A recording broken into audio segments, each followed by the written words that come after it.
संभोग के बारे में ओशो के विचार। आचार्य रजनीश चंद्र मोहन। ओशो ने अपने विचारों के आधार पर एक अलग दुनिया गढ़ी।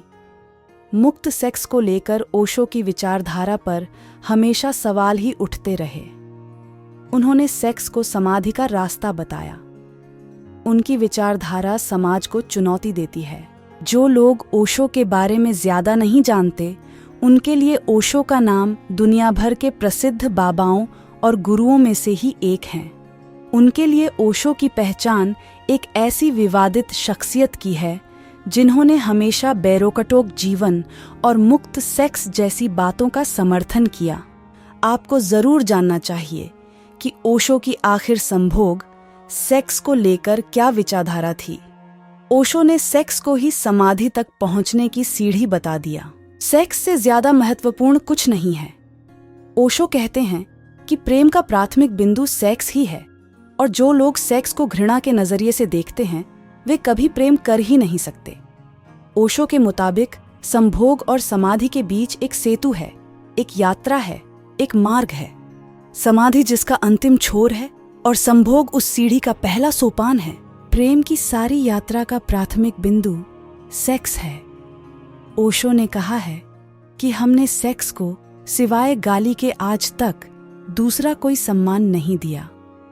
हम सेक्स की बात करते वक्त भी भयभीत होते हैं, लेकिन सच तो ये है कि मनुष्य के जीवन में इससे ज्यादा महत्वपूर्ण कुछ है ही नहीं। हजारों साल से पीढ़ियां सेक्स से भयभीत रही हैं।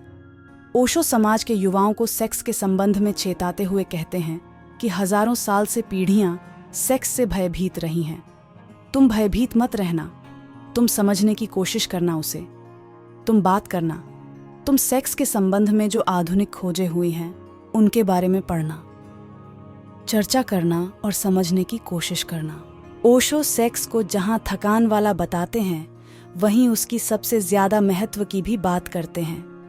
उनके मुताबिक सेक्स थकान लाता है, इसकी अवहेलना मत करना।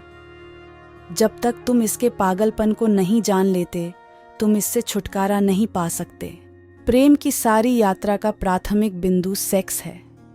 प्रेम की सारी यात्रा का प्राथमिक बिंदु काम है, सेक्स है। सेक्स की शक्ति ही प्रेम बनती है। सेक्स ऊर्जा का अधोगमन है, नीचे की तरफ बह जाना है। ब्रह्मचर्य ऊर्जा का ऊर्ध्वगमन है, ऊपर की तरफ उठ जाना है। जिस दिन इस देश में सेक्स की सहज स्वीकृति हो जाएगी, उस दिन इतनी बड़ी ऊर्जा मुक्त होगी भारत में कि हम आइंस्टीन पैदा कर सकते हैं। ओशो परिवार नियोजन के पक्षधर हैं। वो कहते हैं कि परिवार नियोजन की बात धीरे धीरे अनिवार्य हो जानी चाहिए। इसे किसी की स्वेच्छा पर नहीं छोड़ा जा सकता। जब दो प्रेमी संभोग करते हैं तो वे परमात्मा के मंदिर से ही गुजरते हैं। वहीं पति पत्नी के रिश्तों को वो मंदिर से जोड़ते हैं। वो कहते हैं कि पति अपनी पत्नी के पास इस तरह से जाए जैसे कोई मंदिर के पास जाता है। पत्नी अपने पति के पास ऐसे जाए जैसे कोई परमात्मा के पास जाता है, क्योंकि जब दो प्रेमी संभोग करते हैं तो वास्तव में वे परमात्मा के मंदिर से ही गुजरते हैं।